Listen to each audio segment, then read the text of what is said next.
ിലേക്ക് പോകാം. ആര്യ, ഷിരൂരിൽ അർജുനായുള്ള തെരച്ചിൽ ഇന്ന് 4ാം ദിനത്തിലേക്ക് ഡ്രഡ്ജർ ഉപയോഗിച്ചുള്ള തെരച്ചിൽ 4ാം ദിനത്തിലേക്ക് കടക്കുകയാണ്. റിട്ടയർഡ് മേജർ ജനറൽ ഇന്ദ്രബാലൻ അടയാളപ്പെടുത്തിയ CP4-ലാണ് ഇന്ന് തെരച്ചിൽ നടക്കുക. വരുന്ന 3 ദിവസത്തേക്ക് ഉത്തര കന്നഡ ജില്ലയിൽ റെഡ് അലർട്ട് പ്രഖ്യാപിച്ചിട്ടുണ്ട്. കാലാവസ്ഥ പ്രതികൂലമായാൽ മാത്രം തെരച്ചിൽ താൽക്കാലികമായി നിർത്തിവെക്കുമെന്ന് ജില്ലാ ഭരണകൂടം അറിയിച്ചിട്ടുണ്ട്.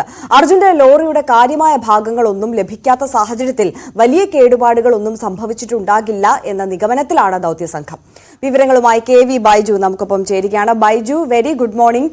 നമ്മളിപ്പോൾ പറഞ്ഞതുപോലെ തന്നെ ഈ ദൗത്യം ഏറ്റവും നിർണായക ഘട്ടത്തിലേക്ക് എത്തി നിൽക്കുമ്പോൾ നമ്മൾ തിരഞ്ഞുകൊണ്ടിരുന്ന അർജുന്റെ ലോറിയുമായി ബന്ധപ്പെട്ടിട്ടുള്ള ഭാഗങ്ങൾ, ലോഹഭാഗങ്ങളൊന്നും ലഭിച്ചില്ലെങ്കിലും തടിക്കഷ്ണങ്ങളും കയറും ഒക്കെ ലഭിച്ചതുമൊക്കെ നമ്മളെ ഏറെ ആശ്വസിപ്പിച്ച കാര്യമാണ്. പക്ഷേ അതിനിടയിലാണ് ഈ കാലാവസ്ഥ ഇങ്ങനെ ഒരു വില്ലനായി വന്നിരിക്കുന്നത്. അവിടെ ഗംഗാവലി പുഴയിൽ റെഡ് അലേർട്ടാണ്. കാലാവസ്ഥ പ്രതികൂലമായാൽ തെരച്ചിൽ നിർത്തേണ്ട ഒരു സാഹചര്യമാണ് എന്നുള്ളതാണ് ജില്ലാ ഭരണകൂടം അറിയിച്ചിട്ടുള്ളത്. ഇപ്പോൾ എന്താണ് ഷിരൂരിലെ സാഹചര്യം?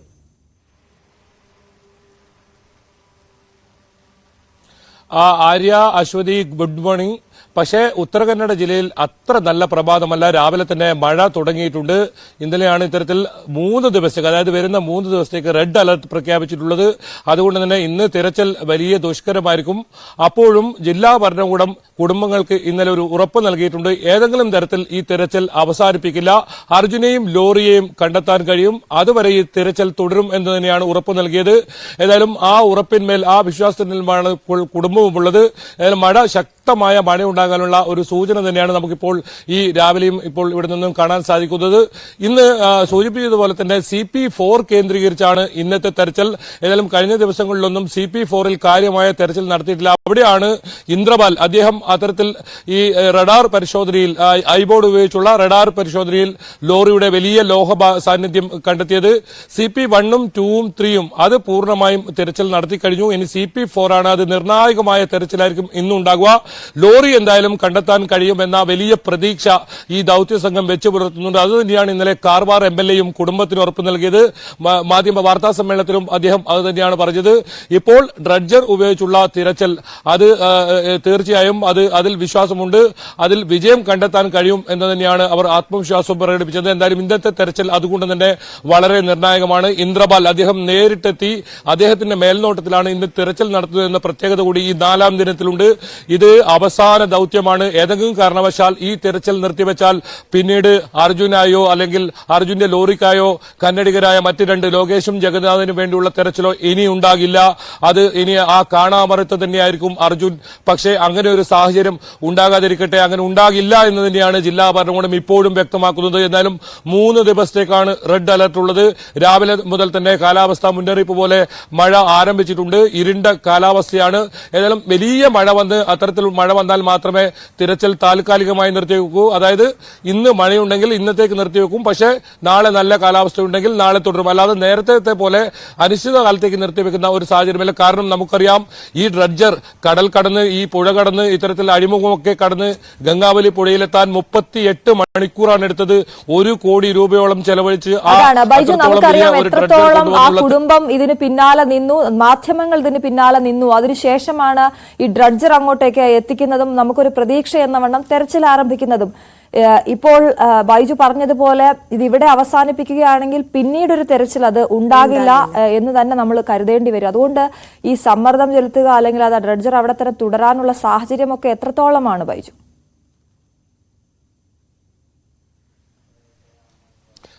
തീർച്ചയായും ഇന്നലെ നമ്മൾ കണ്ട വാർത്താ സമ്മേളനം കഴിഞ്ഞ ദിവസങ്ങളിലേതുപോലെ ആയിരുന്നില്ല. SP ഒക്കെ അത്രത്തോളം കുടുംബത്തോട് ആ രീതിയിൽ ആശ്വസിപ്പിക്കുന്ന ഒരു രംഗമായിരുന്നു കണ്ടത്.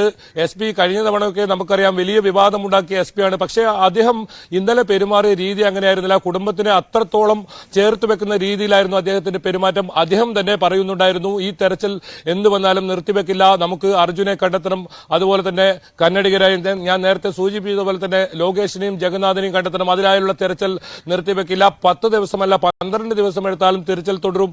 മഴ വലിയ തോതിൽ പ്രതികൂലമായാൽ മാത്രമേ തിരച്ചിൽ താൽക്കാലികമായി നിർത്തിവെക്കൂ. പക്ഷേ അത് പിന്നീട് അടുത്ത ദിവസം തുടരുന്ന രീതിയിൽ, ആ രീതിയിലാണ് ഇത്തവണ ഈ തെരച്ചിൽ ക്രമീകരിച്ചിരിക്കുന്നത്. എന്തായാലും 3ാം ഘട്ട തിരച്ചിൽ, അത് അവസാന തിരച്ചിൽ. അശ്വതി സൂചിപ്പിച്ചതുപോലെ തന്നെ ഇനി ഈ തിരച്ചിൽ പൂർണ്ണമായും നിർത്തിവെച്ചാൽ അത് ഇനി അർജുനെ കണ്ടെത്താനോ അത്തരത്തിലുള്ള ഒരു തെരച്ചിൽ ഗംഗാവലി പുഴയിൽ ഉണ്ടാകില്ല. ഏതായാലും ഇന്നലെ രാത്രി 11 മണിയോടുകൂടി ഞാൻ ആ ഗംഗാവലി പുഴയുടെ തീരത്ത് പോയിരുന്നു. പക്ഷെ ആ സമയത്ത് വെള്ളം വലിയ തോതിലൊന്നും ഉണ്ടായിരുന്നില്ല. വലിയ പാറക്കൂട്ടങ്ങളൊക്കെ കണ്ടിരുന്നു. ഒരു പക്ഷേ വേലിയിറക്ക സമയമായതുകൊണ്ടായിരിക്കാം അത്തരത്തിൽ വലിയ തോതിൽ വെള്ളം കുറയുന്ന ഒരു സാഹചര്യം ഉണ്ടായത്. ഇന്നലെ പകലും മഴയുണ്ടായിരുന്നു, ഇടവിട്ട് മഴയുണ്ടായിരുന്നു. നമുക്ക് നേരത്തെയൊക്കെ കണ്ടതാണ് ശിരൂരിലെ മഴ, വലിയ തോതിൽ ശക്തമായ കാറ്റും അത്തരത്തിലുള്ള ഒരു മഴയാണ് ഇവിടെ ഉണ്ടാകാറുള്ളത്.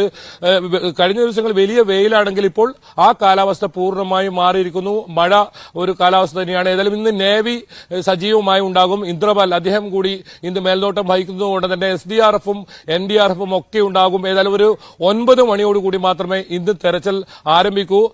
കഴിഞ്ഞ ദിവസങ്ങളിലെല്ലാം 8-8:30 തെരച്ചിൽ ആരംഭിച്ചെങ്കിൽ ഇന്ന് 9 മണിയോടുകൂടി തെരച്ചിൽ ആരംഭിക്കുമെന്നാണ് അധികൃതർ വ്യക്തമാക്കിയത്.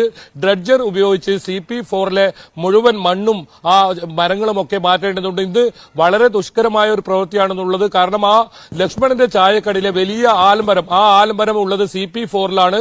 ആ ആൽമരം അവിടെ നിന്നും മാറ്റേണ്ടതുണ്ട്. അത് ഡ്രഡ്ജർ ഉപയോഗിച്ച് മാറ്റണം. ഒപ്പം വളരെ സൂക്ഷ്മതയോടെയാണ് ഇന്ന് ഇത്തരത്തിൽ പ്രവൃത്തി നടത്തുന്നത്. കാരണം നമ്മള് ബൈജു ഇന്നലെയും കണ്ടതാണ് എത്രത്തോളം സൂക്ഷ്മതയോടെയാണ് ഓരോ ഭാഗത്തെ മണ്ണിളക്കി മാറ്റി പരിശോധന നടത്തുന്നത്.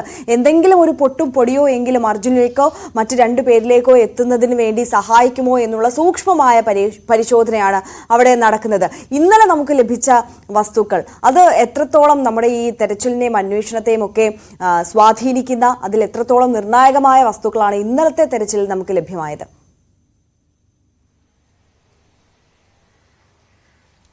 അത് വളരെ പ്രധാനമാണ് ആര്യ. കാരണം അർജുന്റെ ലോറി ആ ഗംഗാവലി പുഴയിൽ ഉണ്ടെന്നതിന് ഏറ്റവും വലിയ തെളിവാണ്. ആ ലോറിയിൽ ഉണ്ടായിരുന്ന തടിക്കഷ്ണങ്ങൾ മുഴുവൻ കണ്ടെത്താൻ കഴിഞ്ഞു. എല്ലാ തടിക്കഷ്ണങ്ങളും പുറത്തെടുത്തില്ലെങ്കിലും കയർ ഉൾപ്പെടെ ഇന്നലെ ലഭിക്കുന്ന സാഹചര്യം ഉണ്ടായിരുന്നു. ചെറിയൊരു ഭാഗം മാത്രമാണ് ഇന്നലെ ലഭിച്ചത്.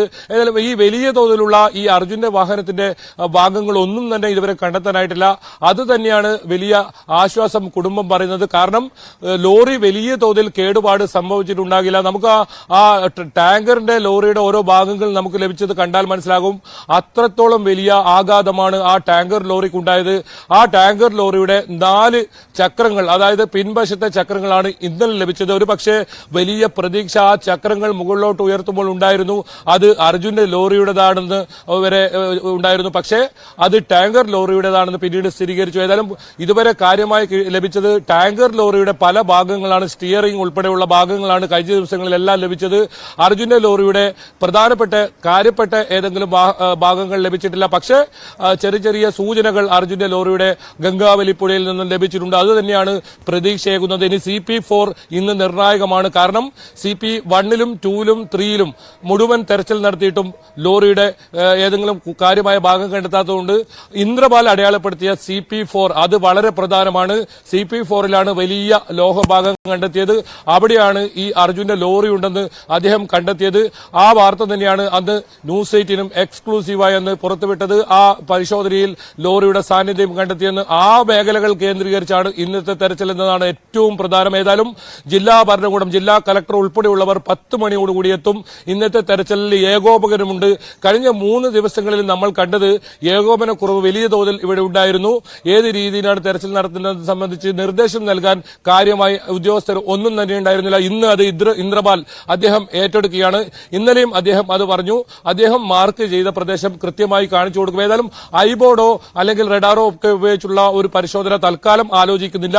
നേരത്തെ ഏത് ഭാഗങ്ങളാണോ അന്വേഷിച്ചത് ആ ഭാഗങ്ങൾ കേന്ദ്രീകരിച്ചുള്ള തിരച്ചിൽ അതിന് താൻ നേതൃത്വം നൽകും എന്നാണ് പറഞ്ഞത്. അങ്ങനെയാണെങ്കിൽ CP4 അത് അർജുന്റെ ലോറിയുള്ള ആ സ്ഥലം, ഇന്ദ്രപാൽ കണ്ടെത്തിയ സ്ഥലം, ഇന്ന് അവിടുത്തെ മണ്ണും കല്ലും ഈ മരങ്ങളും ഒക്കെ നീക്കുമ്പോൾ നമുക്ക് പ്രതീക്ഷയുള്ള ഏറ്റവും അവസാനത്തെ ദൌത്യം എന്ന നിലയിൽ പ്രതീക്ഷയുള്ള ആ വാർത്ത നമുക്ക് ലഭിക്കുമോ? അത് തന്നെയാണ് ഇന്ന് കാത്തിരിക്കുന്നത്. എന്തായാലും നിർണായകമായ തെരച്ചിലായിരിക്കും ഇന്നത്തേതും. തീർച്ചയായിട്ടും ബൈജുവിനെ സംബന്ധിച്ചോളം, ബൈജു ആണ് അവിടെ വിവരങ്ങൾ നൽകിയത്. ആര്യ, ബൈജുവിനെ സംബന്ധിച്ചോളം തുടക്കം മുതൽ ഈ ദൌത്യത്തിനൊപ്പമുള്ള ആളാണ്, ഒരു മാധ്യമ പ്രവർത്തകൻ എന്നതിനപ്പുറത്തേക്ക് അതിൽ കൂടുതൽ വ്യക്തിപരമായി കൂടി തീർച്ചയായിട്ടും അർജുന്റെ ബന്ധുക്കളുമായി ആണെങ്കിലും ഒക്കെ ബൈജു നമുക്ക് എന്തായാലും ശുഭപ്രതീക്ഷ തന്നെ വെക്കാം. കാലാവസ്ഥ അത് വില്ലനാകാതിരിക്കട്ടെ എന്ന് നമുക്ക് പ്രതീക്ഷിക്കാം. കാരണം ഇത്രയും ആളുകളുടെ പ്രയത്നമാണ് ഈ ഡ്രഡ്ജർ അവിടെ എത്തിക്കുന്നതും ആ തെരച്ചിൽ നടത്തുന്നതും എല്ലാം. ആ കുടുംബത്തിനൊപ്പം തന്നെയാണ് നമ്മൾ ന്യൂസ് 18 തുടരുന്നത്. അവർക്ക് ഒരു പ്രതീക്ഷ ഉണ്ടാകട്ടെ, അല്ലെങ്കിൽ പോസിറ്റീവായിട്ടുള്ള ഒരു വാർത്ത വരട്ടെ എന്ന് തന്നെ നമുക്ക് പ്രതീക്ഷിക്കാം. ബൈജു, വളരെ നന്ദി ബൈജു.